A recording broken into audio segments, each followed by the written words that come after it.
I never thought a single phone call could shatter everything I believed about family loyalty. The October afternoon sun streamed through my Phoenix apartment windows as my mother's voice crackled through the speaker, delivering news that would change our Thanksgiving forever.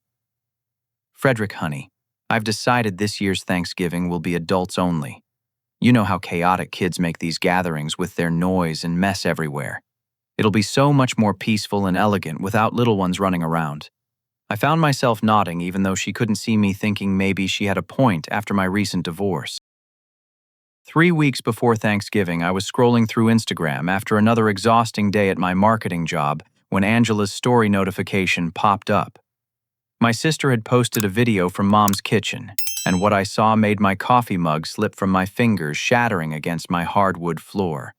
The screen showed children everywhere. Tyler and Sarah, Angela's kids, were seated at Mom's dining table alongside at least 6 other children I recognized from the neighborhood.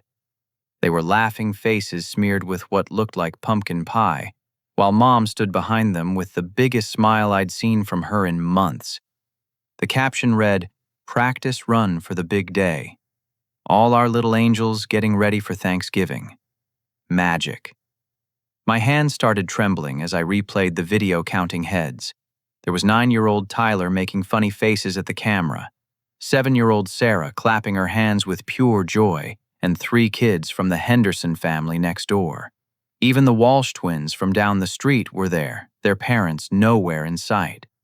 Mom was serving them apple cider in her good crystal glasses, the same ones she'd claimed were too delicate for children just last year when Emma accidentally knocked one over during Christmas dinner. My phone buzzed with a text from Marcus, my best friend since college. "Dude, saw your sister's story. Thought your mom said no kids this year." I stared at his message, my chest tightening with a mixture of confusion and growing anger. The video was time-stamped from yesterday. This wasn't some old footage or throwback post. This was happening now, 3 weeks before the supposedly adults-only Thanksgiving I'd agreed to attend. I called Angela immediately, my heart pounding so hard I could hear it in my ears. She picked up on the 4th ring, her voice bright and cheerful. "Hey, Fredrick. What's up, big brother? I just saw your Instagram story," I said, trying to keep my voice steady. "Mom told me Thanksgiving was adults only this year. No kids because they make it too messy and chaotic. But your video shows a bunch of children at her house yesterday." There was a pause long enough for me to hear Tyler shouting something in the background about Nintendo games. "Oh, that," Angela said, her tone shifting slightly. "That was just a little get-together. You know how Mom loves having the grandkids over for practice dinners before big holidays. It's not the same thing as the actual Thanksgiving celebration. Practice dinners with neighborhood kids, too." I pressed, scrolling back through the video frame by frame. "The Hendersons and Walshes were there, Angela. Their parents weren't even in the video." "Look, Fredrick, I think you're reading too much into this. Mom just wanted to test some recipes and the kids happened to be around. It doesn't change anything about Thanksgiving being adults only." But her voice carried a defensive edge that hadn't been there moments before. After hanging up, I sat in my empty apartment, staring at the wall where Emma's artwork from school used to hang before Jessica took her back to her place for the week. The silence felt suffocating.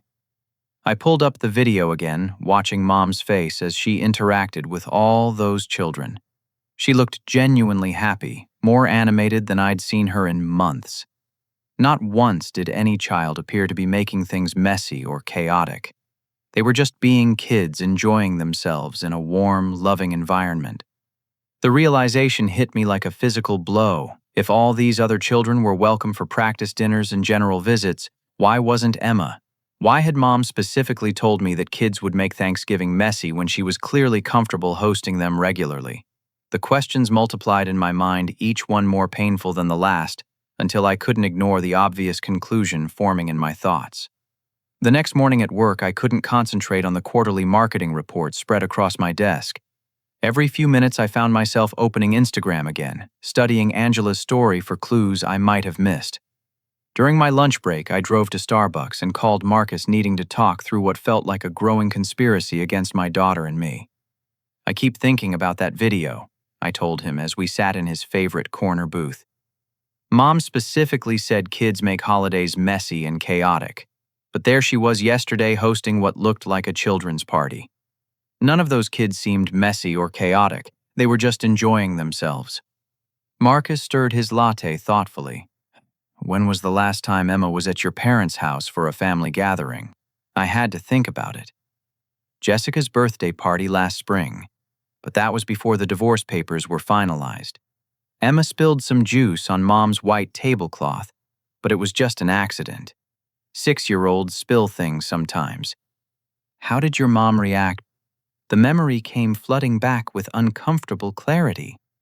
"She got upset, said the tablecloth was expensive and that children needed better supervision at adult gatherings. But she calmed down after Jessica and I cleaned it up. I thought she'd forgotten about it." That afternoon, I decided to do some investigating. Angela and I shared a family cloud storage account from years ago when we planned Mom and Dad's 30th anniversary party. She'd never removed my access, probably forgotten about it entirely. I logged in and found folders dating back months, including one labeled Thanksgiving Planning 2023. My stomach dropped as I opened file after file. There were detailed menu plans for what she called the children's table and adult table. Shopping list included items like apple juice boxes, goldfish crackers, and coloring books. One document titled Guest List Final showed 12 children's names, including Tyler, Sarah, and all the neighborhood kids from the video. Emma's name appeared nowhere. The most damning evidence was a text thread screenshot Angela had saved between her and Mom from 2 weeks ago. I read it 3 times before the full impact hit me. "Mom, make sure you don't mention the children's activities to Fredrick. He's going through enough stress with the divorce and custody issues. Better to keep things simple for him this year. Angela." "Are you sure he might feel left out if he finds out later that all the kids were included, except Emma?" "Mom, Emma reminds me too much of Jessica right now. I need some time before I can handle having her around for major holidays. It's better this way." I screenshot the conversation and sat in my car in the office parking lot, staring at my phone screen until my eyes burned. My mother hadn't excluded children from Thanksgiving because they were messy or chaotic. She'd excluded my daughter specifically because Emma reminded her of my ex-wife. The adults-only story was a lie designed to make her prejudice seem reasonable. My phone rang. Angela's name flashed on the screen. "Fredrick, I need to ask you something, and I want you to be honest with me. Did you access our shared storage account today?" "Yes," I said, my voice flat. "I found the Thanksgiving planning folder. I found the guest list.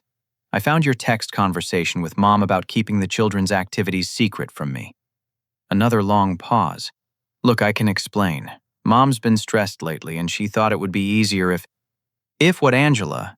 If you all lied to me about the real reason Emma wasn't invited. If you let me believe I was agreeing to something reasonable when you were actually excluding my daughter from a family gathering she should be part of." "It's not like that. Mom just needs some space to process everything that happened with your divorce. She doesn't want to take sides between you and Jessica." "Taking sides, Emma is 6 years old. She's not Jessica. She's her own person, and she's your niece. She's Mom's granddaughter. What sides could there possibly be when it comes to including a child in a family holiday?" I could hear Angela crying now, but I felt no sympathy. "I wanted to tell you, Fredrick. I really did. But Mom said it would just cause family drama when you're already dealing with so much." After ending the call, I sat in my car until the November sun disappeared behind the office building, casting long shadows across the parking lot. The evidence was clear, but I needed to know how deep this deception went. That evening, I called my cousin Janet, who lived 2 hours away in Tucson but usually attended family gatherings. "Oh, Fredrick," she said when she heard my voice. I was so surprised when Linda told me about the adults-only Thanksgiving this year. She said you specifically requested no children because Emma was having a hard time adjusting to the divorce, and you thought it would be too overwhelming for her to be around other kids right now. The lie had metastasized. Not only had Mom excluded Emma while including every other child she'd told extended family that the exclusion was my idea, that I was the one who thought my daughter couldn't handle being around her cousins. Saturday morning, I drove straight to my parents' house in Scottsdale, my hands gripping the steering wheel so tightly my knuckles had turned white. I'd spent the entire night planning this confrontation, writing down key points, so I wouldn't get derailed by their explanations or excuses. The house looked exactly the same as always, with Dad's perfectly maintained lawn and Mom's decorative pumpkins arranged on the front porch steps. Mom answered the door wearing her weekend gardening clothes, dirt smudged on her khaki pants and a surprised smile spreading across her face. "Fredrick. What a lovely surprise. I wasn't expecting you today. Come in, come in." I followed her into the living room, noting the family photos covering every surface. Emma's school picture from last year still sat prominently on the side table, her gap-toothed grin beaming at the camera. The irony wasn't lost on me. "Mom, I need to ask you about Thanksgiving. Specifically, I need to ask you about Angela's Instagram story from yesterday, showing all the children at your practice dinner." Her smile faltered for just a moment before rebuilding itself. "Oh, that silly video. Angela makes such a big deal out of everything. It was just a casual afternoon. Some of the neighbor kids dropped by while I was testing a few recipes. I pulled out my phone and showed her the screenshot I'd taken. This doesn't look casual. There are 9 children here, Mom. They're eating off your good plates, drinking from your crystal glasses. The same glasses you said were too delicate for children when Emma used them last Christmas. Well, these children are older than Emma. They're more careful with nice things. Tyler is 9 and Sarah is 7. Emma is 6. That's not a significant age difference in terms of being careful with dishes." Mom's posture stiffened. "Fredrick, I don't appreciate your tone. I'm allowed to have guests in my own home without getting interrogated about it." "You're absolutely right," I said, keeping my voice as calm as possible. "You can have anyone you want in your home. But you told me Thanksgiving was adults only because children make it messy and chaotic. Yet here's video evidence of you hosting multiple children just yesterday, and they don't look messy or chaotic at all. They look like they're having a wonderful time." "That's completely different. Thanksgiving is a formal dinner with special preparations. Yesterday was just casual afternoon snacks." I showed her the screenshots from the shared cloud storage. "According to your planning documents, you've been organizing children's activities for Thanksgiving for weeks. There's a specific children's table planned complete with kid-friendly menu items and coloring books. The only child not included in any of these plans is Emma." Mom's face flushed red, but her voice remained steady. "I don't know what you think you found, but you're misinterpreting things. Angela probably saved some old files from previous years. These are dated from last month, Mom. They're clearly for this year's Thanksgiving. Even if that's true, I changed my mind about including children. People are allowed to change their minds about their own holiday plans." The front door opened and Dad walked in carrying grocery bags from his weekend shopping trip. He took one look at our faces and set the bags down carefully. "What's going on here?" "Fredrick is upset because I decided to make Thanksgiving adults only this year," Mom said before I could speak. "He's accusing me of lying about my reasons." Dad nodded thoughtfully. "Son, your mother's been under a lot of stress lately with all the family changes this year. Maybe it's best to respect her wishes about keeping things simple." "Simple would be telling me the truth," I said. "Simple would be saying you don't want Emma at Thanksgiving instead of making up stories about children being too messy when you're clearly comfortable hosting other people's children." "Now, hold on," Dad said, his voice taking on the authoritative tone I remembered from childhood. "Your mother doesn't owe you explanations about how she runs her household. If she says Thanksgiving is adults only, then that's her decision as the host." Mom reached into a drawer and pulled out her phone. "Actually, Fredrick, I have something to show you. These are text messages from you last month saying you weren't sure if bringing Emma would be a good idea because she's been having behavioral problems since the divorce." She showed me a conversation thread that made my blood run cold. The messages were from my phone number dated 3 weeks ago, expressing concerns about Emma's adjustment to the divorce, and suggesting it might be better if she stayed with Jessica for Thanksgiving this year. I never sent those messages. I said, my voice barely above a whisper. Of course you did. Look, it's right here from your phone number. You said Emma had been having tantrums at school, and you thought being around other children might trigger more behavioral issues. I stared at the screen, reading messages I absolutely had not written. Emma hadn't been having tantrums at school. Her teacher had specifically told me during our last conference that she was adjusting remarkably well to the divorce situation. These messages described a completely different child with problems that didn't exist. This is fake, I said. Someone created these messages. I never wrote any of this. Dad stepped closer, examining the phone screen. Son, this shows your contact information and phone number. How could it be fake?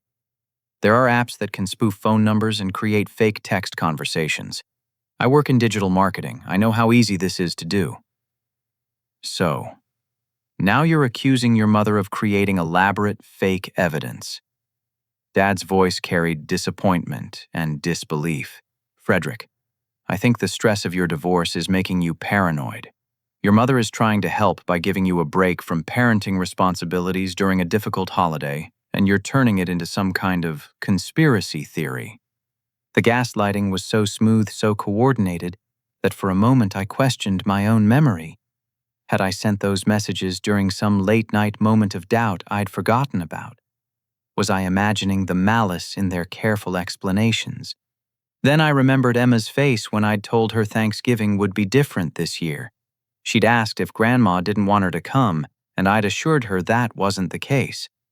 I told her it was just going to be a grown-up dinner this time, like when adults go out to fancy restaurants.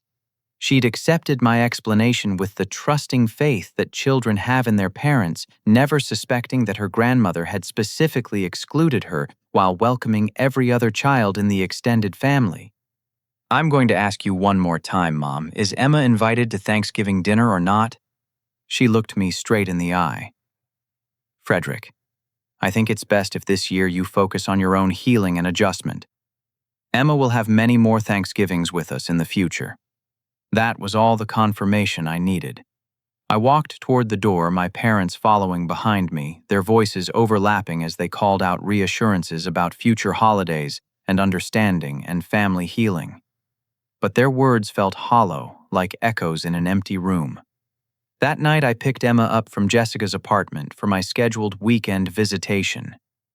Emma bounded out to my car with her usual enthusiasm, her backpack stuffed with homework, and the art project she'd been working on all week.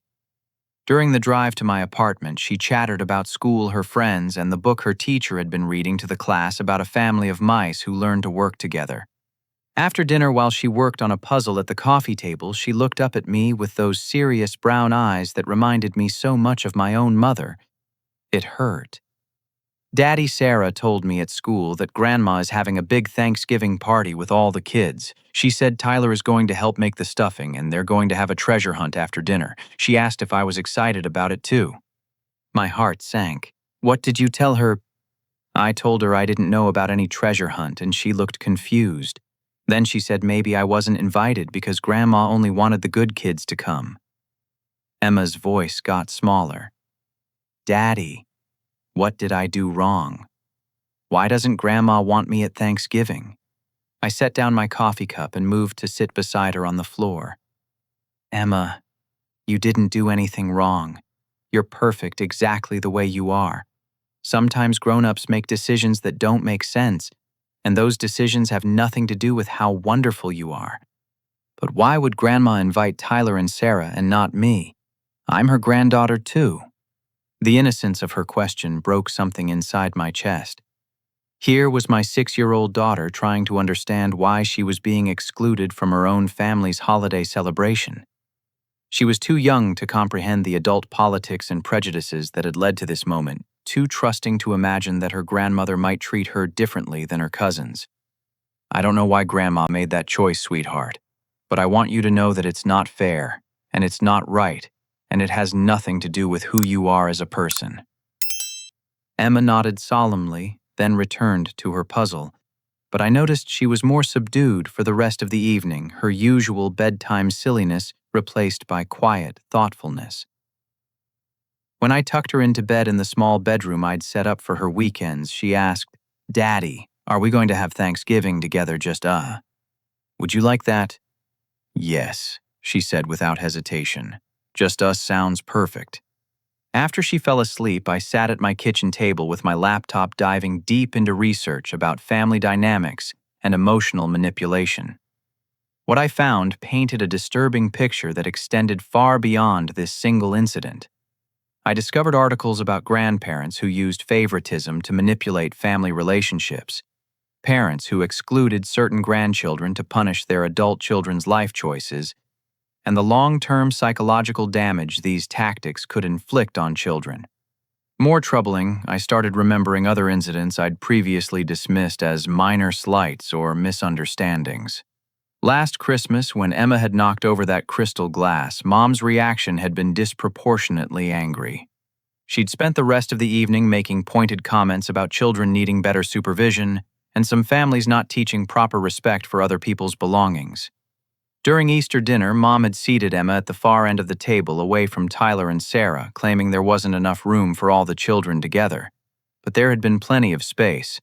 I'd thought it was just poor planning at the time. At my birthday dinner in June, Mom had given Tyler and Sarah small gifts to take home, but had nothing for Emma, explaining that she hadn't known Emma would be coming. But Emma came to every family gathering. Her presence shouldn't have been a surprise. The pattern had been there all along. I'd just been too trusting, too willing to give my parents the benefit of the doubt to see it clearly. My phone buzzed with a text from Angela. "I talked to Mom tonight. She's really upset about your visit today. She feels like you're attacking her when she's just trying to do what's best for everyone. Maybe you should consider that she might have valid reasons for her decisions that you're not seeing." I stared at the message for a long time before typing back, "What valid reasons could there be for excluding a 6-year-old child from a family holiday while including every other child? What did Emma do to deserve this treatment?" Her response came quickly. "It's not about what Emma did. It's about what's best for the family dynamic right now. Mom thinks having Emma there might create tension because of everything with you and Jessica. Emma is not responsible for my divorce. She's a child who wants to spend Thanksgiving with her family. If Mom has problems with Jessica, that has nothing to do with Emma. I know that, and you know that, but Mom is still processing everything. Can't you just give her some time to do? What time to continue excluding my daughter while including everyone else's children? Time to lie to extended family about my supposedly requesting this exclusion? How much time does she need to treat Emma like a member of this family instead of a burden to be managed?" Angela didn't respond, and I didn't expect her to. The conversation had revealed everything I needed to know about where loyalties lay in this situation. The next morning, I called Emma's teacher, Mrs. Patterson, to ask about the behavioral problems my mother had described in those fake text messages. Behavioral problems. Mrs. Patterson sounded genuinely confused. "Fredrick, Emma has been one of my most well-adjusted students this year. She's been incredibly resilient considering the family changes she's experienced. She's helpful with other students, follows classroom rules consistently, and her academic performance has actually improved since the beginning of the school year. Where did you get the impression she was having behavioral issues, sir?" Someone told my parents that she'd been having tantrums and acting out because of the divorce. That's not accurate at all. Emma has shown remarkable emotional maturity for her age. She's talked about the divorce in age-appropriate ways during our circle time discussions, always expressing love for both parents and understanding that sometimes families change shape, but love remains constant. Honestly, she's handling this transition better than many adults would. After hanging up, I sat in my car in the school pickup lane watching other parents arrive for their children and felt a fury so pure it scared me. My mother had not only excluded Emma from Thanksgiving, she'd invented lies about Emma's behavior to justify the exclusion. She'd painted my daughter as troubled and disruptive when the reality was exactly the opposite. This wasn't about children being messy or chaotic. This wasn't about Emma's adjustment to divorce.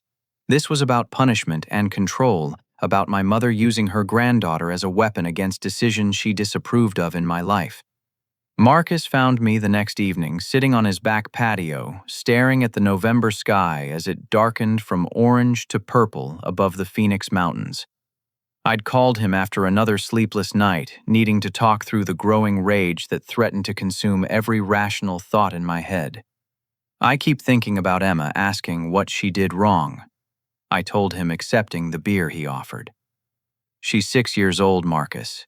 She's trying to figure out why her grandmother suddenly doesn't want her around, and the only conclusion a 6-year-old can reach is that she must have done something terrible.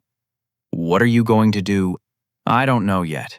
Part of me wants to show up at Thanksgiving dinner with Emma anyway, force them to exclude her in front of everyone so their hypocrisy is visible. But that would traumatize Emma, and I won't use her as a weapon the way they are. Marcus nodded thoughtfully. What do your parents care about most?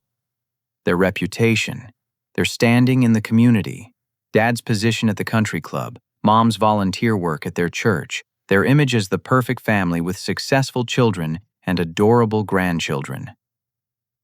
And right now, how does their behavior look to the outside world? I considered this. Most people don't know about the exclusion. Angela's Instagram story just showed kids having fun at Grandma's house. Extended family thinks I requested no children because Emma's having behavioral problems. Their neighbors see them as loving grandparents who host wonderful gatherings for all the local kids. So their public image is intact because the truth hasn't been revealed. Exactly. I felt something shift in my thinking, anger crystallizing into purpose. They're counting on me staying quiet about this, not making waves, accepting their decision to preserve family peace. What if you didn't stay quiet? That night, I started building a comprehensive case.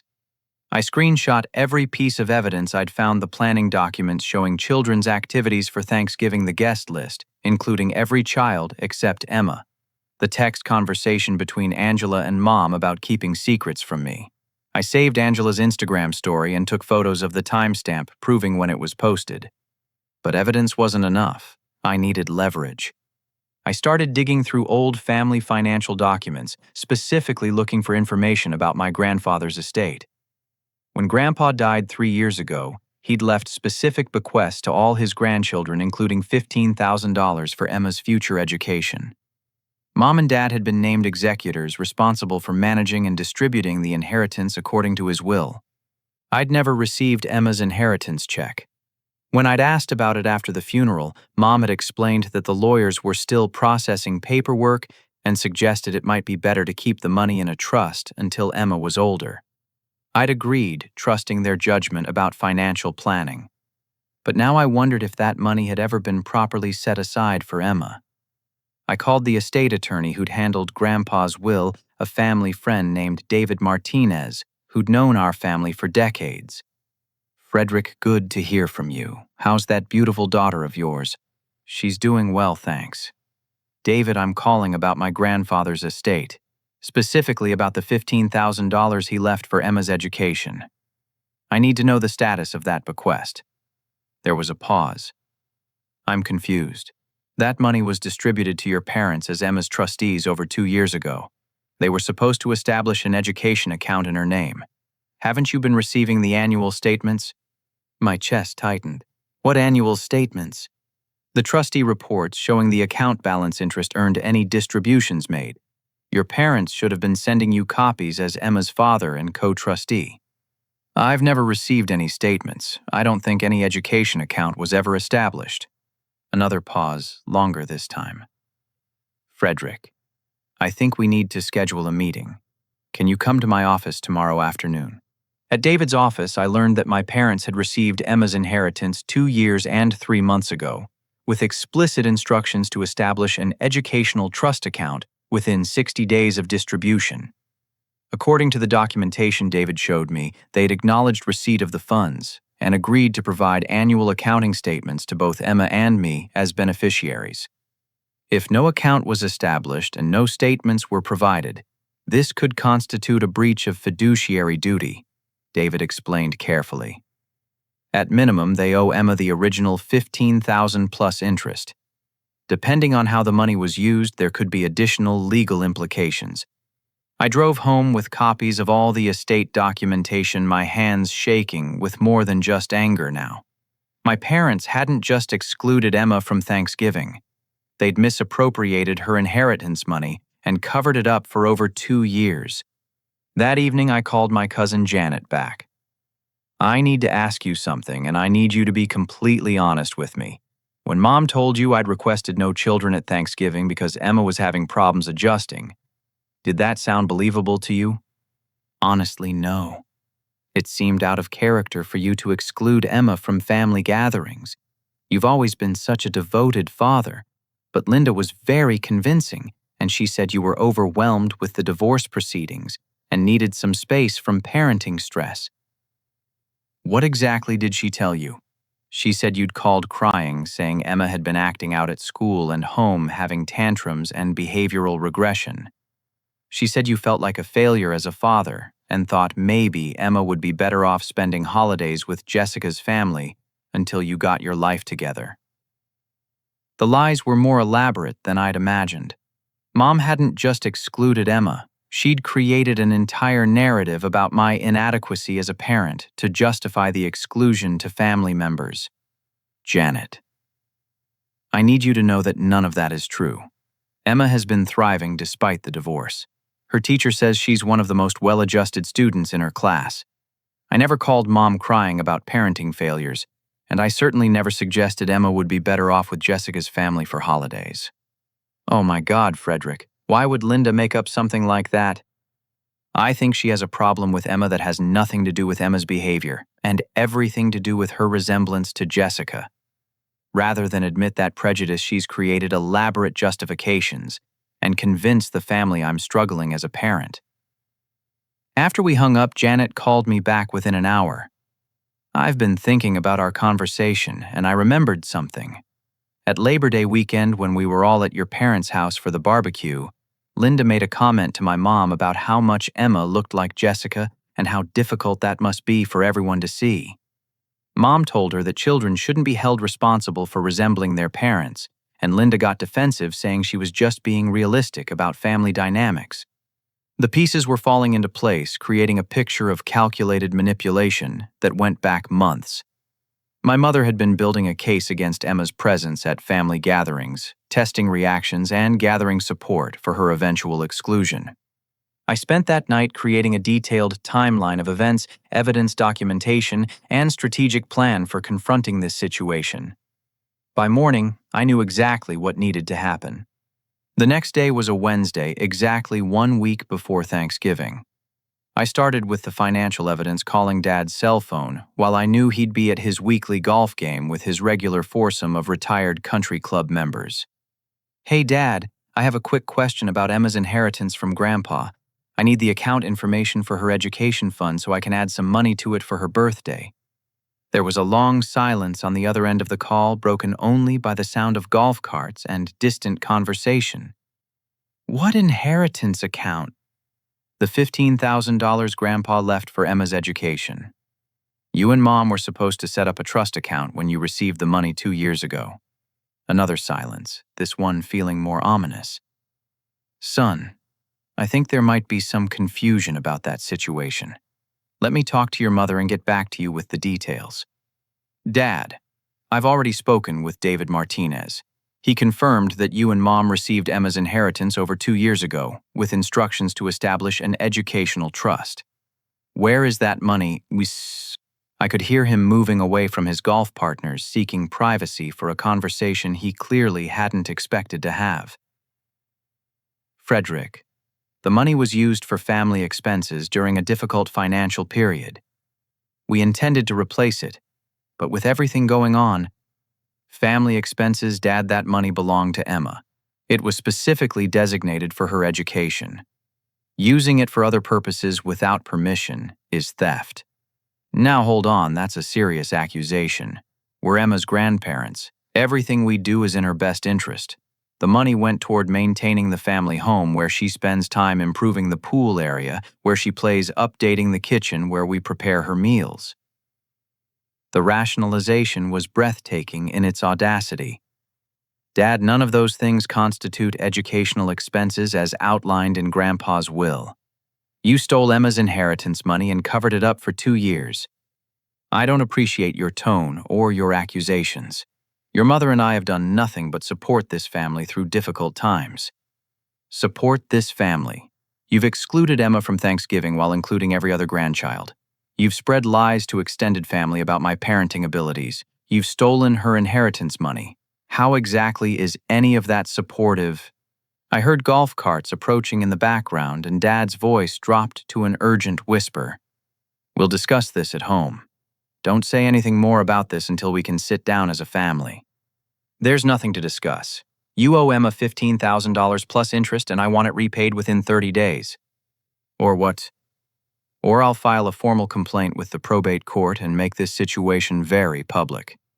I ended the call and immediately posted a carefully crafted message on Facebook.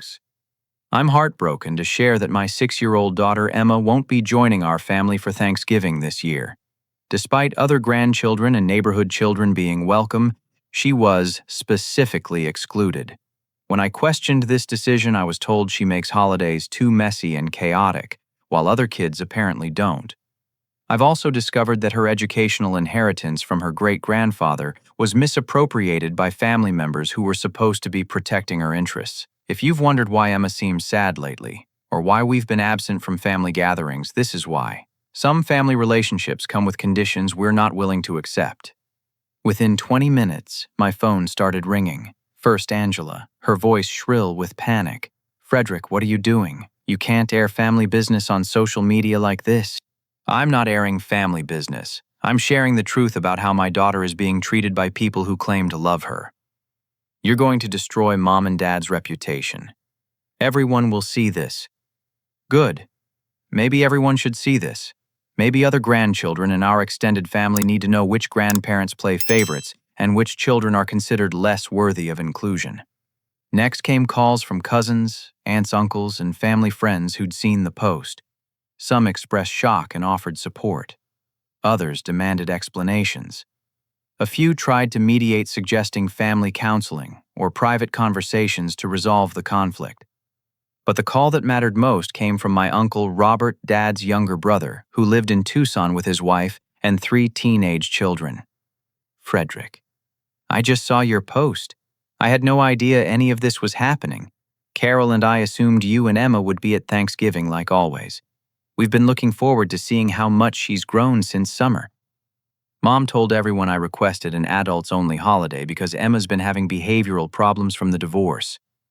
That's complete nonsense. Emma was delightful at the 4th of July barbecue. She helped Carol set up the dessert table and entertained the younger kids all afternoon. There's nothing wrong with that child's behavior. Uncle Robert, I need you to know something else. Mom and Dad received Emma's inheritance from Grandpa over 2 years ago and never established the education account they were supposed to create. They used the money for their own purposes. The silence stretched long enough for me to wonder if the call had dropped. When Robert finally spoke, his voice carried a fury I'd rarely heard from him. They did what? $15,000 that Grandpa specifically left for Emma's education. Dad admitted today that they spent it on family expenses and home improvements. Jesus Christ, Fredrick. That's not just wrong, it's criminal. Dad would be rolling over in his grave if he knew his great-granddaughter's inheritance was stolen by his own children. Will you help me make sure Emma gets what's rightfully hers? You bet I will. And Carol and I want you and Emma to come to Tucson for Thanksgiving. We'll show that little girl what real family looks like. By evening, the Facebook post had been shared dozens of times and received over 100 comments. Most expressed outrage at my parents' behavior and support for Emma. Several family friends mentioned their own experiences with my parents' conditional love and manipulative tactics. But the most satisfying response came from Mrs. Henderson, our former next-door neighbor whose children had been included in Mom's practice Thanksgiving dinner. I'm appalled to learn that your parents excluded Emma while welcoming my children to their home. We assumed she was sick or had other plans. If we'd known she was being deliberately excluded, we never would have allowed our kids to participate. This kind of favoritism is damaging to all the children involved, not just Emma. Please tell her that Mr. Henderson and I think she's a wonderful little girl who deserves better treatment from her family." The post forced my parents' hand. They could no longer maintain their narrative about adults-only holidays when their own neighbor was publicly contradicting their story. They could no longer claim I was overreacting when extended family members and family friends were expressing outrage on Emma's behalf. That night, I received a series of increasingly desperate text messages from Mom. "Please take down that post. We can work this out privately.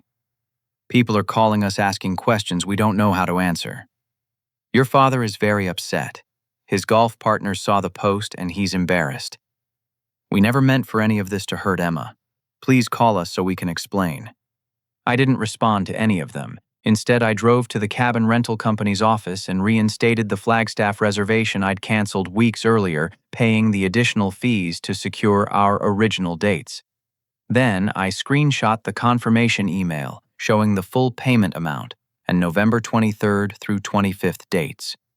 I sent the screenshot to Dad with a simple message: "Canceling this now. $15,000 says Emma and I can have a better Thanksgiving without people who don't want us there."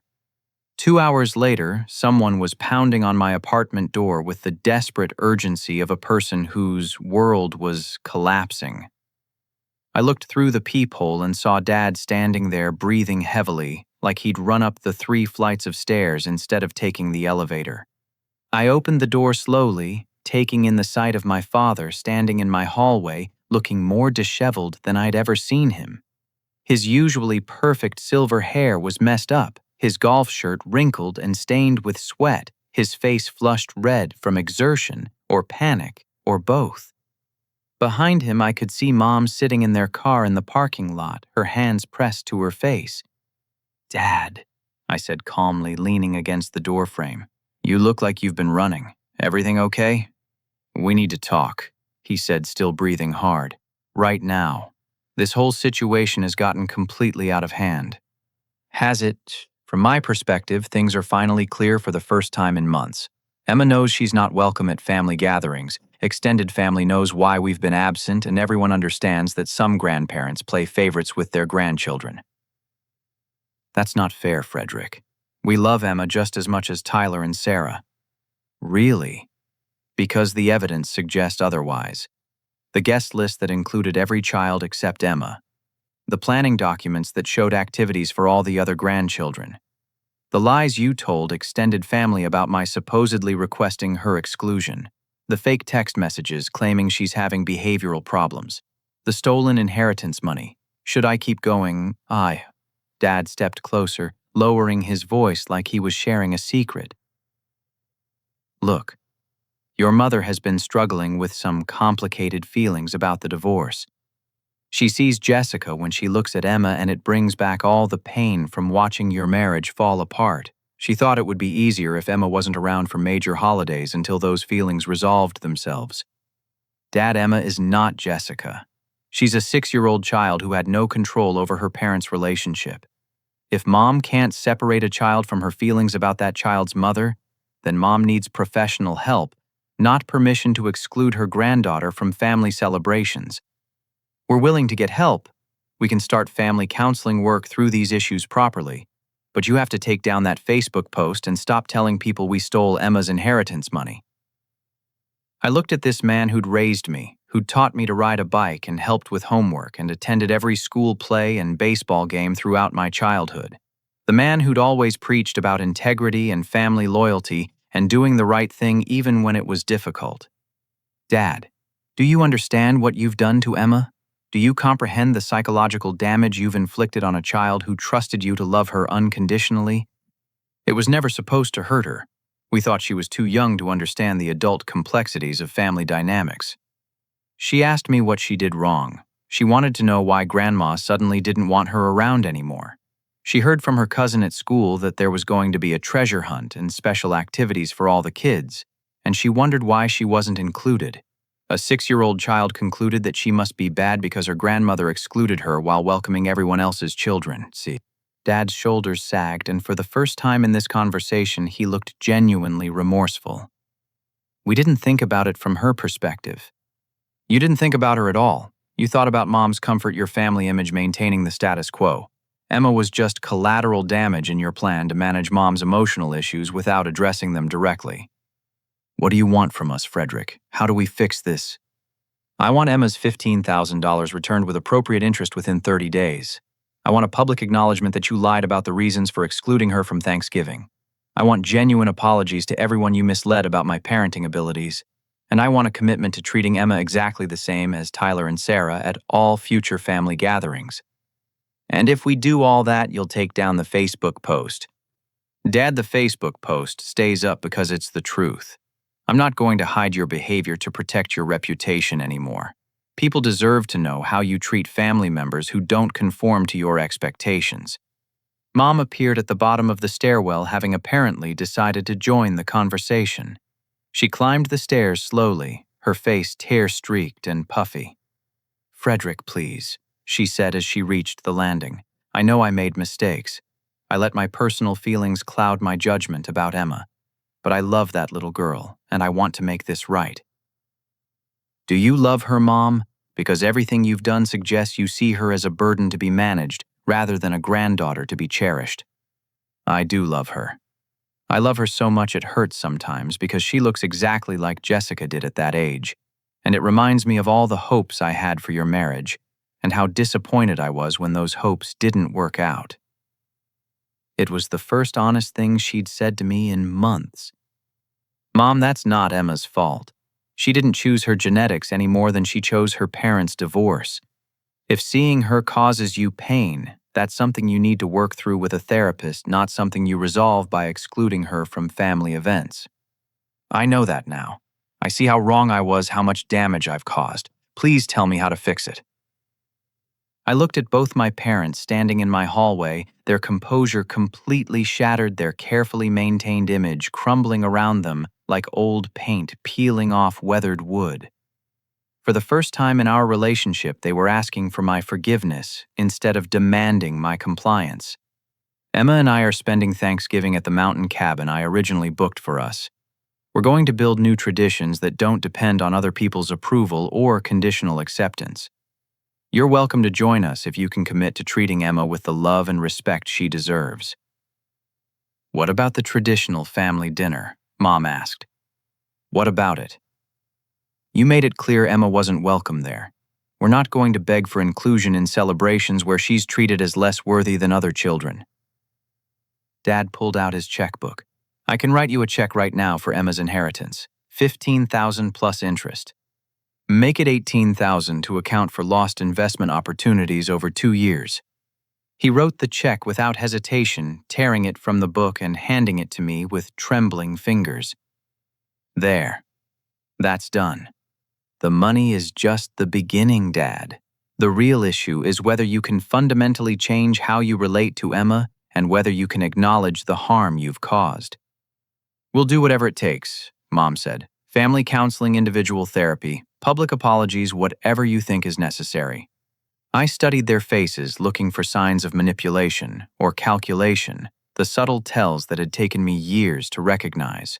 But what I saw instead was genuine remorse, real fear of losing their relationship with Emma and me permanently.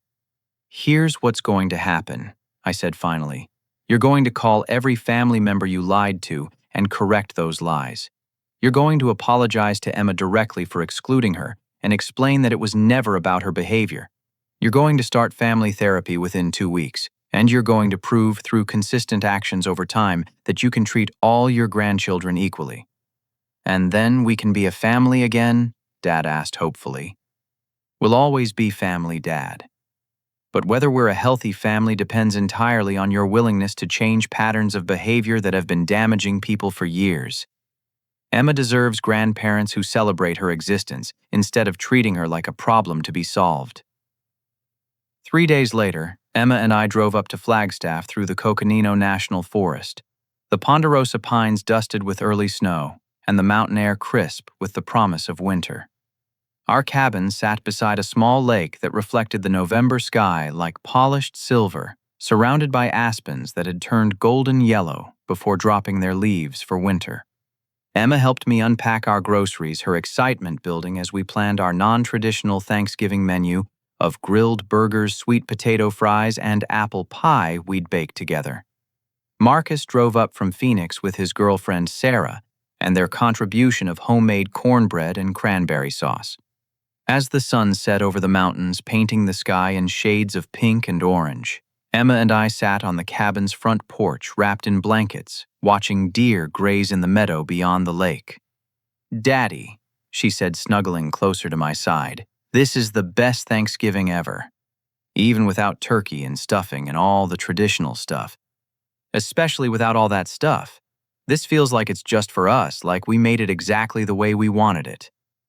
"We did make it exactly the way we wanted it, sweetheart. That's the point." She was quiet for a moment, watching the deer move gracefully through the tall grass. "Are Grandma and Grandpa going to be different when we see them again?"